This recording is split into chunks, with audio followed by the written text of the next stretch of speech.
ಇಬ್ಬರು ಮನಸ್ಸಿನಲ್ಲಿ ಏನಪ್ಪ ಅಂದ್ರೆ ರಾಜಕೀಯ ಇಲ್ಲದ ಇಲ್ಲೇ ಹಿಂದೂಗಳ ಮನಸ್ಸನ್ನು ಒಡೆಯುವಂಥ ದಿಶೆಯಲ್ಲೇ ಬಿ ಜೆ ಪಿಗಳು ಈ ಒಂದು ಬಂಗಾರಿಗಳ ಕರೀತಾರ ಮತ್ತು ಇದ್ದವರೆಲ್ಲ ಮುಸಲ್ಮಾನರು ಬಂಗಾರಿಗಳು ಅಂತ ಹೇಳ್ತಾ ರಾಜಕೀಯ ಮಾಡೋ ಪ್ರಯತ್ನ ಮಾಡ್ತಾಯಿದೆ. ಮುಂದೆ ಅದೇ ಕಾಲಕ್ಕೆ ಬಂಗಾರಿಗಳು ಇದ್ದರೂ ಸಹಿತ ಅವ್ರು ಮುಚ್ಚುವಂಥ ಕೆಲಸವನ್ನು ಕಾಂಗ್ರೆಸ್ ಮಾಡಲಿಕ್ಕತ್ತದ ಅಂತೇಳಿ ಬಿ ಜೆ ಪಿಗಳು ಆರೋಪ ಮಾಡ್ತಾ ಇದ್ದಾರೆ. ಒಟ್ಟಾರೆ ಇವರಿಬ್ಬರ ರಾಜಕೀಯ ಹಿತಾಸಕ್ತಿಗೆ ಅಲ್ಲಿ ಜನರಿಗೆ ತೊಂದರೆ ಆಗ್ತಾ ಇರುವಂಥ ಸತ್ಯನ ಆಯಿತು. ಇದು ಕೊಡ್ರಿ, ಕೋಗಿಲದಲ್ಲಿದ್ದಂಥ ಮನೆ ಕಟ್ಟಿಸ್ಕೊಡ್ತಂತ ಕೊಡ್ರಿ, ಯೋಗಿದ್ದರು ಕೊಡ್ರಿ.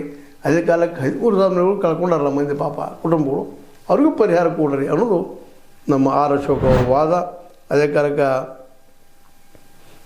ನಮ್ಮ ಬಿ ಜೆ ಪಿಗರು ಸಹಿತ ಇವತ್ತು ಇಲ್ಲಿ ಯಾರದಲ್ಲ ಬಂಗಾರಿಗಳು ಹೊರಗೆ ಹಾಕಿರಿ ಅಂತ ಹೇಳ್ತಾ ಇದ್ದಾರೆ. ಬಂಗಾರಿಗಳು ತಾನು ಹೊರಗೆ ಹಾಕಲಿ ಏನಿಲ್ಲ, ಅಡ್ಡಿ ಇಲ್ಲ.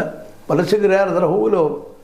ಅದರಲ್ಲೂ ಈ ಒಂದು ಬೇರೆ ದೇಶದ ಬಂದವರು ಅಂತ ಇಲ್ಲಿ ಇರೋದು ಬೇಕಾಗಿಲ್ಲ ಅನ್ನೋದು ಮತ್ತು ಎಲ್ಲರೂ ಒಪ್ಪಿದ್ರು ಸಹಿತ ಇಲ್ಲಿ ಪರಿಹಾರಕ್ಕೆ ಸರ್ಕಾರದ ಕಳವಳಿ ಮಾಡೋದು ನೋಡಿದಾಗ ಇದು ಬಂಗಾಳದ ಚುನಾವಣೆ ಮೇಲೆ, ಬಂಗಾಳ ಅಲ್ಲ ನಾವು ಕೇರಳ ಚುನಾವಣೆ ಮೇಲೆ ಕಣ್ಣಿಟ್ಟು ಈ ಕೆಲಸ ಮಾಡ್ತಾಯಿದೆ ಅಂತೇಳಿ ಯಾರಿಗಾದ್ರೂ ಅನ್ನಿಸ್ತದ.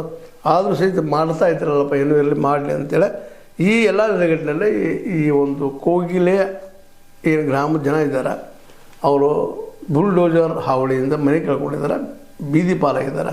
ಅವ್ರಿಗೊಂದು ನೆಲೆ ಕೊಡಿಸೋದು ಜೊತೆಗೆ ನೆರೆ ಸಂತ್ರಸ್ತರಿಗೂ ಸಹ ಸಹಾಯ ಮಾಡೋದು ಸರ್ಕಾರದ ಕರ್ತವ್ಯ ಅಂತ ಸಂದರ್ಭದಲ್ಲಿ ಹೇಳ್ತಾ ಒಟ್ಟಾರೆಯಾಗಿ ಯಾವುದಕ್ಕೂ ಯಾವುದನ್ನು ಅದು ಜಾತಿ ಅದು ಧರ್ಮ ಅದು ಮತ್ತೊಂದು ರಾಜಕೀಯಕರಣಗೊಳಿಸೋದು ಬೇಡ.